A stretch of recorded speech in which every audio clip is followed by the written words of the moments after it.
નમસ્કાર દોસ્તો, તો ચાલો મે જૂન જુલાઈના ઇમ્પોર્ટન્ટ કરંટ અફેર્સ જોઈએ. ગુજરાતનું કરંટ અફેર્સ જોશું.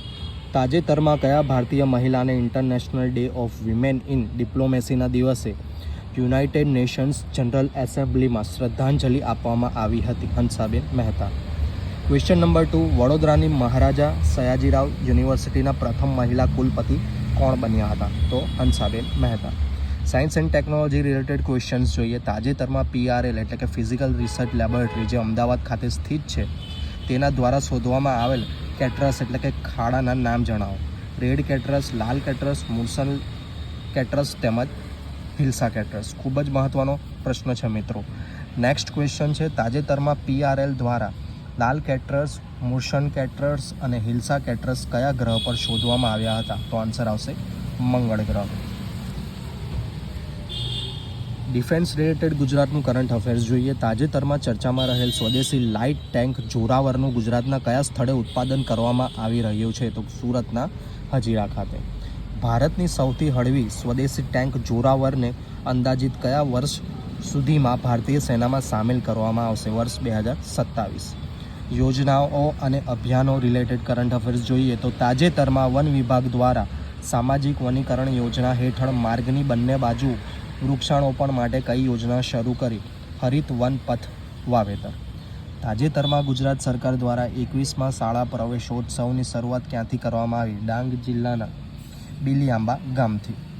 નેશનલ એજ્યુકેશન પોલિસીમાં ભલામણને આધારે બાલવાટિકા શરૂ કરનારું દેશનું પ્રથમ રાજ્ય કયું બન્યું? ગુજરાત. નેક્સ્ટ પ્રશ્નો તરફ આગળ વધીએ છીએ જે પર્યાવરણ સંબંધિત છે.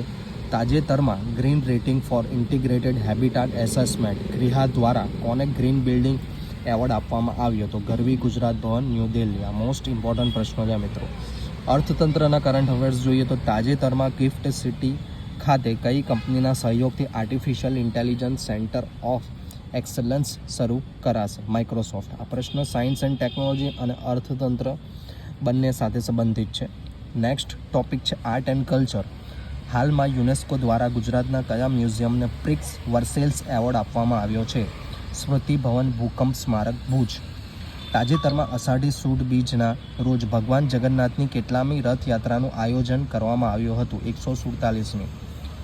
અન્ય બાબત જોઈએ તો ભગવાન જગન્નાથના રથનું નામ નંદીઘોષ, બલભદ્રના રથનું નામ તાલધ્વજ તેમજ સુભદ્રાના રથનું નામ દેવદલન છે. અન્ય મહત્ત્વના ગુજરાતના કરંટ અફેર્સ જોઈએ તો 12 જૂન 2024ના રોજ બારડોલી સત્યાગ્રહને કેટલા વર્ષ પૂર્ણ થયા? હિસ્ટોરિકલ ઇમ્પોર્ટન્ટ ક્વેશ્ચન છે, તો આન્સર આવશે 96 વર્ષ. તાજેતરમાં 1 મે 2024ના રોજ ગુજરાતના કેટલામાં સ્થાપના દિવસની ઉજવણી કરવામાં આવી હતી? 64માં. ડાંગના ગાંધી તરીકે પ્રખ્યાત ગેલુભાઈ નાયકની આ વર્ષે કેટલામી જન્મ જયંતિ છે? તો આન્સર આવશે 100 મે. તાજેતરમાં કયા રાજ્યના મુખ્યમંત્રી કાર્યાલયને ISO 9001:2015 પ્રમાણપત્ર મળ્યું? ગુજરાત. તાજેતરમાં સમાચારમાં રહેલ શ્રમિક બસેરા યોજના કયા રાજ્ય સાથે સંકળાયેલ છે? ગુજરાત.